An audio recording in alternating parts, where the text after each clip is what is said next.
அனைவருக்கும் வணக்கம். இன்றைக்கி நம்ம பார்க்க போகிறது ஒரு குட்டி கதை. கதையினுடைய தலைப்பு அனுமதி சீட்டு இருக்கா. ஒரு பெரிய மனுஷன் இந்த உலகத்திலேயே ரொம்ப வசதியாக வாழ்ந்துட்டு வந்தான். ஒரு நாள் அவனுடைய வாழ்க்கை முடிஞ்சு போய் சொர்க்கத்துக்கு போனான். அங்கே போன பிறகு தான் தெரிஞ்சது சொர்க்கத்தோட வாசல் கதவு மூடி இருந்தது. கதவுக்கு முன்னாடி போய் நின்னான். இங்கே யாருமே இல்லையா அப்படின்னு கத்துனான். பதிலே இல்லை. நான் ஒரு பெரிய மனுஷன் வந்திருக்கேன், கதவு திறந்துருங்க அப்படின்னா. கொஞ்ச நேரத்தில் சித்திரகுப்தன் அங்கே வந்தான்.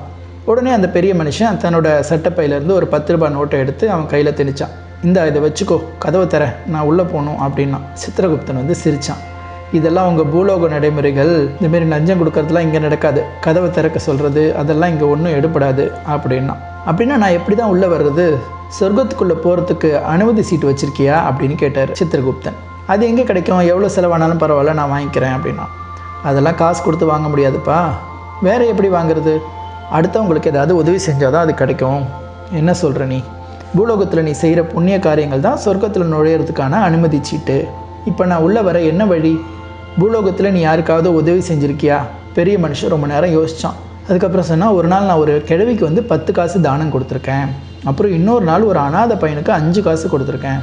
சரி கொஞ்சம் பொருள், நான் செக் பண்ணிவிட்டு வரேன் அப்படின்னு உள்ளே போனார். கொஞ்சம் நேரம் கழித்து வெளியே வந்தார். உள்ளே போய் சொர்க்கத்தோட தலைவர்கிட்ட இந்த கதையை சொன்னார். அவர் உடனே உத்தரவு போட்டார். என்ன உத்தரவு?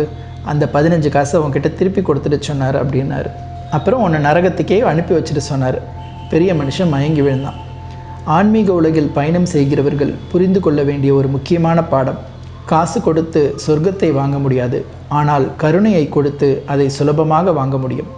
இவ்வளோ நேரம் நீங்கள் கேட்டது தென்கட்சிக்கு சுவாமிநாதன் சொன்னதோட ஒரு கதை. இந்த குட்டி கதை உங்களுக்கு பிடிச்சிருந்ததுன்னா என்னுடைய சேனலை சப்ஸ்கிரைப் பண்ணிவிட்டு ஷேர் பண்ணுங்கள். பெல் ஐக்கானை மறக்காமல் கிளிக் பண்ணுங்கள். நன்றி.